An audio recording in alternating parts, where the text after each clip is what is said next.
Hi, I'm Megan and welcome to my kitchen. In today's What's for Dinner video, I'll be sharing with you what meals we had this past week. Our dinners this week were really quick and easy to make. They were budget friendly and delicious. So if you'd like to get some weeknight meal ideas for your family, then just keep watching.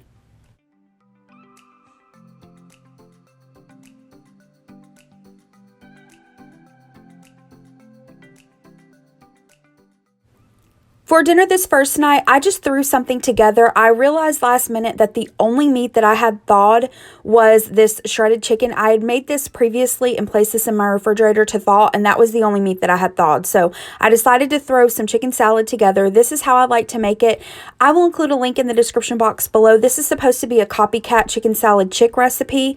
I've just added the shredded chicken. You could use rotisserie chicken as well. I've added some mayonnaise. I'm going to add some dry ranch dressing mix, a little salt and pepper, and then most of the time I like to add in grapes and almonds. I didn't have any of that on hand this day. Again, this was last minute, but I did have these dried cranberries and candied pecans, so I'm adding that. I'm going to stir that together and place that into the refrigerator for about 30 minutes to an hour while I'm making the pasta salad and getting everything else ready for dinner. And I decided to make a quick pasta salad to go with the chicken salad. So I have some shell pasta. I've cooked that according to the package instructions. I've drained that and placed it into this bowl. Next, I'm going to add some bacon. This is just some leftover bacon that we had from breakfast, but you can use bacon bits. I'm going to add in some diced Roma tomato, some diced cheddar cheese, some frozen peas that I thawed, and then I'm going to add some ranch dressing. Stir that together, and then place that into the refrigerator for about 30 minutes while the chicken salad is sitting in the refrigerator as well, and then we'll be ready for dinner. And here are the plates. So we have the pasta salad, and then I bought some croissants on markdown at Kroger, so I sliced those in half and added the chicken salad to that. For my husband's sandwich, I also added lettuce, tomato, and pepper jack cheese. This was a really quick and easy dinner to put together, and it was really delicious. To me, that chicken salad chick copycat recipe really does taste similar, so if you like their chicken salad, I would give this a try. For dinner this night, we just had Taco Bell. I had a cheesy gordita crunch along with a side order of their nachos, just the chips and cheese. If you haven't tried the cheesy gordita crunch before, I recommend you give it a try. I really like it. It's like a soft tortilla on the outside and then a crunchy one on the inside. And then my husband had, I believe he had chalupas, and that was our dinner this night. This week was really busy for us, so as you're seeing, our dinners were really quick and, convenient things to put together. For dinner this night, it was another really busy day, so here's what I did. I just cooked this Kraft macaroni and cheese. This is the cauliflower pasta. We really like this. I cooked this according to the package instructions, and I've mentioned this before, but I always like to add in a slice of American cheese to the macaroni and cheese. And then for the popcorn shrimp, I just cooked this in the air fryer. I believe I cooked it at 400 degrees for about 7 or 8 minutes, and that was our dinner this night. And here are the finished plates. So we have the shrimp, the macaroni and cheese, and then I whipped up a quick tartar sauce for my husband. He wanted that for his shrimp. It's just mayonnaise and a little bit of relish, salt, and pepper. And then for me, I just dipped my shrimp in some ketchup. Tonight for dinner, I'm trying a new recipe for brown sugar chili chicken. I got this from Tamara over at Southern Wife Everyday Life's channel. I'll include a link to her video in the description box below. But first, I'm going to get started with one of my side dishes. First up, our New York salt potatoes. My husband is originally from upstate New York, and this is apparently pretty common up there, and his family makes this. He hasn't had it in a while, so I decided to make it tonight. To get started in this pot, I'm going to add in the water. Now, normally I don't measure water whenever I'm making potatoes. I just eyeball it, but for this recipe, which I'll include in the description box below, I really would strongly suggest that you measure the water and the salt. Next, I'm going to add in the kosher salt. I'm going to stir that around and allow the salt to dissolve just a little bit. Now, yes, this is a lot of salt. These are called salt potatoes. But to me, and I'm pretty sensitive to salt, the potatoes do not turn out, super salty. They're just really well seasoned. So once I've stirred that together, I'm going to add in the potatoes, bring this to a boil. Once it's at a boil, I'm going to reduce the heat and simmer these for about 20 minutes or until they're nice and tender. While the potatoes are coming up to a boil, I'm going to get started on my chicken. So I have the oven preheated to 375 degrees. I've taken 2 chicken breasts that I've sliced into tenders. You can use chicken tenderloins. In this dish here, I'm going to add in the brown sugar. I'm going to add in the chili powder.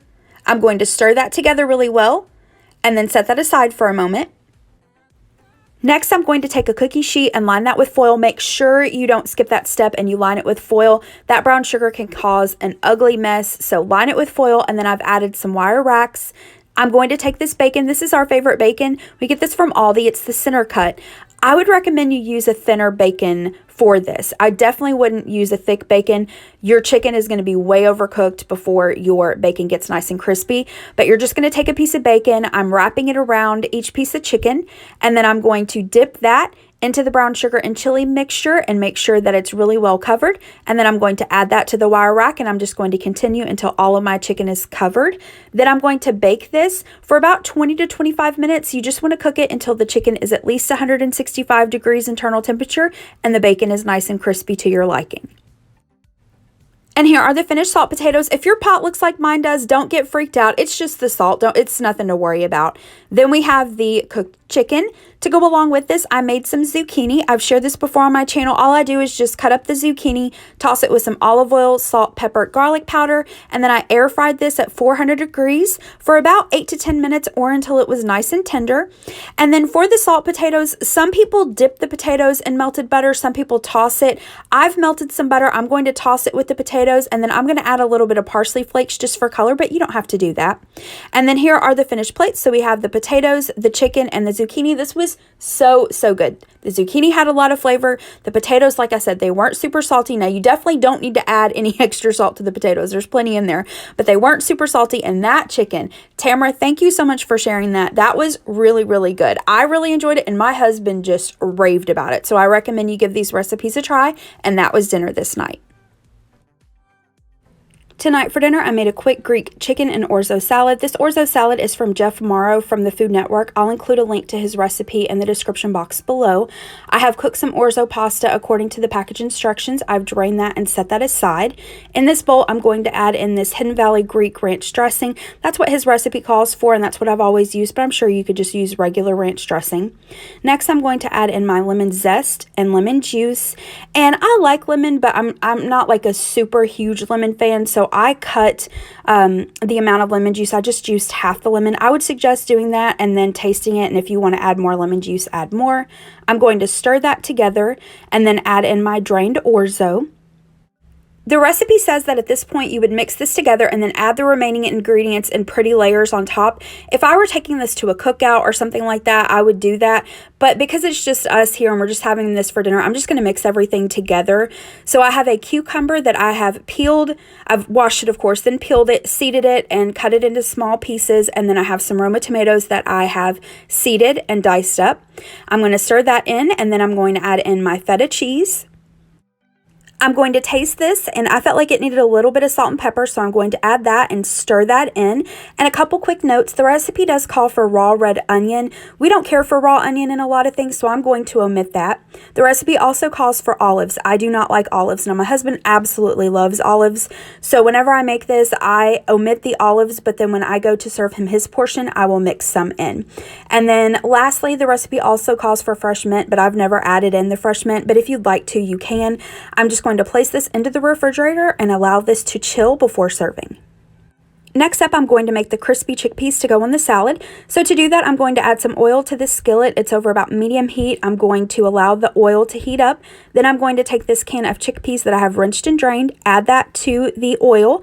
I'm going to stir that every so often and cook that for about 10 minutes until they're nice and crispy. Then I'm going to sprinkle on some of this za'atar seasoning. Now, if you don't have this, you can totally omit it. I've made this recipe for years, and I got this on sale at Walmart about 6 months ago, but before then I never used the seasoning, and it still turned out delicious. I'm going to take the chickpeas off the heat and just allow them to come to room temperature. So for the chicken, this is really simple. I'm just doing something quick and easy. I have 2 chicken breasts here. I'm going to season both sides with some of this Cavender's seasoning, and then I'm going to cook these in my air fryer. I cooked it at 360 degrees for about 15 minutes or until the chicken was cooked until 165 degrees internal temperature. Now with this orzo salad, if you don't want to make the crispy chickpeas, you totally don't have to. Like I said, I've made this recipe many times. Sometimes I do the crispy chickpeas. Sometimes I just take the can of chickpeas, drain them, rinse them, and then just put them into the salad as is. It's really good either way. And with this salad, when I used to work outside the home, a lot of times I would make this on a Sunday and I would have it for lunch throughout the week. I would also make some of my grilled Italian chicken tenders, which I have a separate video for those. I'll include it in the description box below. But the orzo salad and those grilled chicken tenders would make a really, really delicious lunch. And it was something that it would also work because if I didn't, want to heat something up at lunch, if the microwaves were being used, it really, didn't necessarily have to be heated up. So here are the finished plates. We have the chicken and the orzo pasta. This was a really quick and easy dinner, and it was super delicious. This next night was date night, so we decided to order some sushi from our favorite Japanese restaurant. We have some salads. This has their ginger dressing, some miso soup, and then for the rolls, I have basically a crunchy shrimp roll, and then my husband had, I believe, a spicy tuna, a shrimp tempura, and then an Alaska roll. And that was our dinner this night.